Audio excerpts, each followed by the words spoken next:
So one of the next projects I'm going to do, I'm working on these Bioshock bottles. Make myself a set. So I'm going to try smoothing out this one.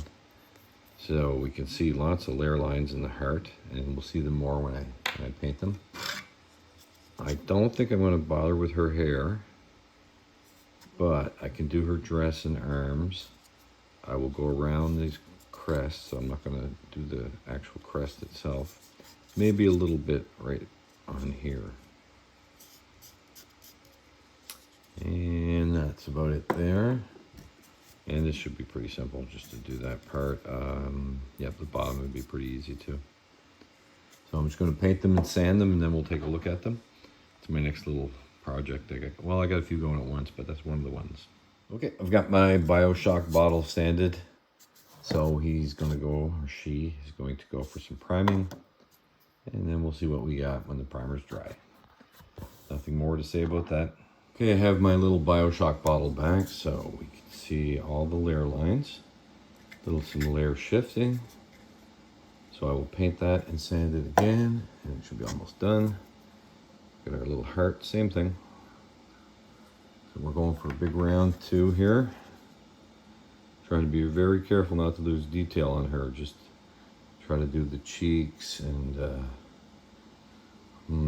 there is layer lines in her hair.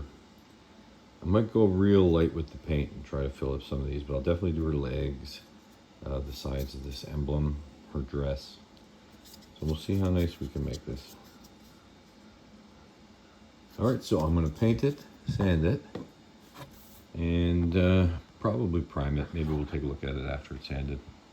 Okay, so I've got my pieces painted and sanded again. I'm going to go prime them, and then we'll take a look after they're primed. And if I haven't mentioned it, just in case, this isn't what I would recommend you use our paint for.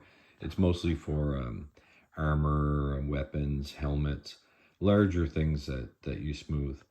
But every now and then I see a model like this and I just kind of want one, but I don't want it full of layer lines. They just drive me crazy. So I'm going to go paint her, and then we'll see what it's like when the primer's dry. So I've got my my bottle back. It's all been primed. So I'm really happy with the base. I mean, it came out perfectly smooth. The layer lines are all gone. I'm a little disappointed with the little girl, because after I sanded it, I started doing a few other things and I forgot to wipe it off.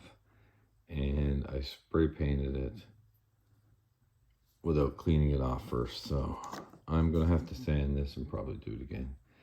But the point was, yeah, there's little stuff stuck everywhere. The point was to show how the layer lines can be covered. So it did accomplish that at least, even though I kind of messed this up.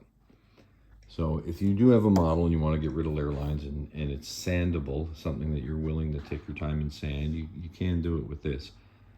But I'm going to stick more to helmets and weapons and armor and things, unless something really catches my eye, like these bottles did. I'm going to finish these Bioshock bottles. So I'm going to end the video here. Success, not so much. All right.